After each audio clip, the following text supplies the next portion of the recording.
আসসালামু আলাইকুম everyone, welcome back to my channel. কেমন আছেন সবাই? আশা করছি আল্লাহর অশেষ রহমতে সবাই ভালো আছেন। আলহামদুলিল্লাহ, আমিও ভালো আছি। পটল দেখে নিশ্চয়ই বুঝতে পাচ্ছেন আজকে আমি পটল দিয়ে কোনো একটা রেসিপি আপনাদের সাথে শেয়ার করব। ইয়েস, ঠিক বুঝতে পেরেছেন। তো এখানে আমি কিছু পটল নিয়ে নিয়েছি, 8টার মতো পটল হবে। সাথে চপিং বোর্ড নিয়ে নিলাম। এরপর পটলের যে উপরের হালকা আবরণটা আছে, পাতলা যে খোসাটা রয়েছে, সেটাই কিন্তু আমি ছুরি দিয়ে উঠিয়ে নিয়েছি।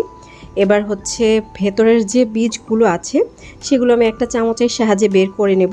অবশ্যই খেয়াল করবেন ছুরি দিয়ে আমি কিভাবে পটলের মুখের অংশটা কেটে নিয়েছি। এরপর কিন্তু আমি চামচটা ঢোকাচ্ছি।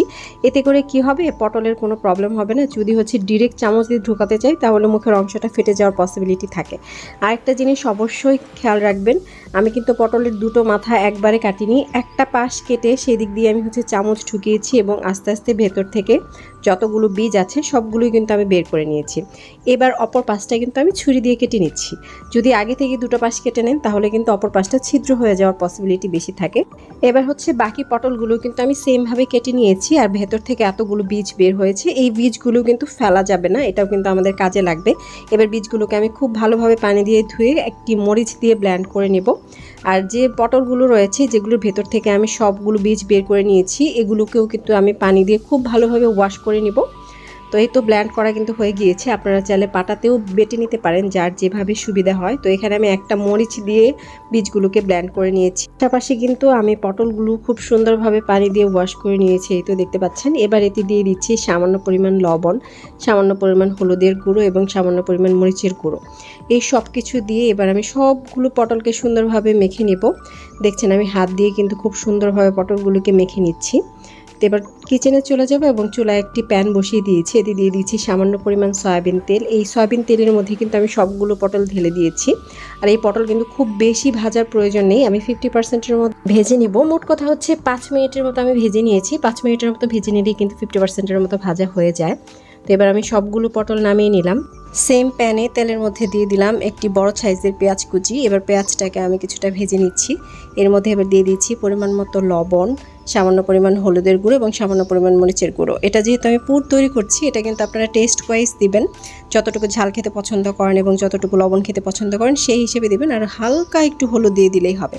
তো আমি বাকি যে ব্লেন্ড করা অংশটা ছিল সেটাও কিন্তু ঢেলে দিয়েছি। এতে দেখেন খুব সুন্দরভাবে কিন্তু হয়ে গিয়েছে। এবারে এতে অ্যাড করে দিচ্ছি একটা ডিম। আপনারা আপনাদের পরিমাণ মতো ডিম দিতে পারেন। আমি এখানে ডিম ইউজ করছি, আপনারা চাইলে কিন্তু মাছ দিতে পারেন, যে যেভাবে খেতে পছন্দ করেন। তা আমি আজকে ডিম দিয়েই তৈরি করছি। যদি চান সেক্ষেত্রে আমি মাছ দিয়েও তৈরি করে দেখাবো, আমাকে কমেন্ট করে জানাবেন। তো পুরটা কিন্তু অলমোস্ট রেডি। এবার আমি একটি প্লেটে নামিয়ে নিয়েছি, এই তো দেখতে পাচ্ছেন। এবার একটু ঠান্ডা করে নিচ্ছি, যেহেতু একদম চুলা থেকে নামানো হয়েছে গরম গরম। আর এই পুরটাকেই কিন্তু পটলের ভেতরে ভরতে হবে। তো আমি ভাজা পটলগুলো নিয়ে নিয়েছি, দেখতে পাচ্ছেন একটা বাটিতে সবগুলো পটল আমি সুন্দরভাবে ভেজে নিয়েছিলাম।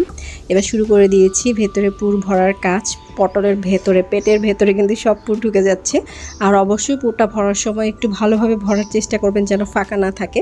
তো এইভাবে কিন্তু আমি সবগুলো পটলের ভেতরে পুর ভরে নিয়েছি। এবার একে একে পটলগুলো আমি একটি প্লেটে সাজিয়ে নিলাম, কারণ এবার ফাইনাল প্রসেসের পালা। চলে এসেছি কিচেনে। চুলায় একটি প্যান বসে এতে আমি সামান্য পরিমাণ সয়াবিন তেল দিয়ে দিয়েছি। এবার কিন্তু বাকি তেল পুরোটা আমি সরিষার তেল ইউজ করব। আপনারা যদি চান সেক্ষেত্রে পুরোটাই কিন্তু সরিষার তেল দিয়ে রান্না করতে পারেন।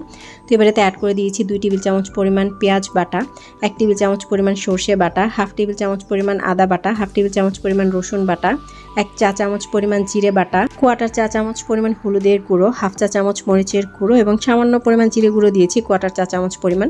এবার সামান্য পরিমাণ পানি দিয়ে মশলাটাকে খুব ভালোভাবে কষিয়ে নিচ্ছি। উপরে তেল ভেসে এসেছে। এবার কিন্তু ভাজা পটলগুলো দিয়ে দিলাম, যেগুলো পুর ভরে নিয়েছি। এবার পটলটাকে আমি মশলার সাথে খুব ভালোভাবে কষিয়ে নিব যতক্ষণ পর্যন্ত না উপরে তেল ভেসে আসে। একটা ঢাকনা দিয়ে ঢেকে দিলাম। এবার ঢাকনাটা খুলে নিচ্ছি। দেখতে পাচ্ছি খুব সুন্দরভাবে তেল কিন্তু ভেসে এসেছে উপরে। এবার সামান্য পরিমাণ পানি দিয়ে নেব। সামান্য পরিমাণ বলতে 1 কাপ পরিমাণ পানি এখানে আমি দিচ্ছি। যেহেতু পটল সেদ্ধ হতে খুব একটা বেশি টাইম লাগে না, সেজন্য 1 কাপ পরিমাণ পানি এনাফ। তোগুলো পটল আপনি রান্না করছেন সেটার উপর বেস করে কিন্তু পানিটা ব্যবহার করতে হবে। পটলের পরিমাণ বেশি হলে পানিও কিন্তু একটু বেশি দিতে হবে। এই তো দেখতে পাচ্ছি আমার পটলটা কিন্তু অনেকটাই হয়ে এসছে। মাঝখানে একবার নেড়ে দিচ্ছি যেন তলানিতে ধরে না যায়। এবার আবারও ঢাকনা দিয়ে ঢেকে দিচ্ছি। কিছুক্ষণ পর আবারও ঢাকনাটা খুলে নিয়েছি এবং কাঁচামরিচ দিয়ে দিচ্ছি। কাঁচামরিচ কিন্তু আমি কেটে দিইনি, আস্ত কাঁচামরিচ ব্যবহার করছি, এতে করে সুন্দর একটা ফ্লেভার ছড়াবে, কোনো রকম ঝাল ছড়াবে না। মরিচ দিয়ে 5 মিনিট আমি ঢাকনা দিয়ে ঢেকে রেখেছিলাম। এরপর নামিয়ে নিয়েছি, একটি প্লেটে নামিয়ে নিয়েছি। আর অবশ্যই গ্রেভিটা একটু ঘন হবে, মাখো মাখো হবে, পাতলা কোনো ঝোল কিন্তু হবে না। খুব সহজেই তৈরি হয়ে গেল পটলের দোলমা। যারা সরষে ইলিশ খেতে পছন্দ করেন আমি বলবো অবশ্যই এই রেসিপিটা ট্রাই করবেন, কারণ এটার টেস্ট ঠিক সরষে ইলিশের মতোই। আমার তো ভীষণই ভালো লাগে, আশা করছি আপনাদেরও ভালো লাগবে। আপনারা কমেন্টের মাধ্যমে জানাবেন কেমন হয়েছে। ভিডিওটা ভালো লেগে থাকলে চ্যানেলটাকে সাবস্ক্রাইব করবেন, লাইক কমেন্ট ও শেয়ার করবেন। আল্লাহ হাফেজ।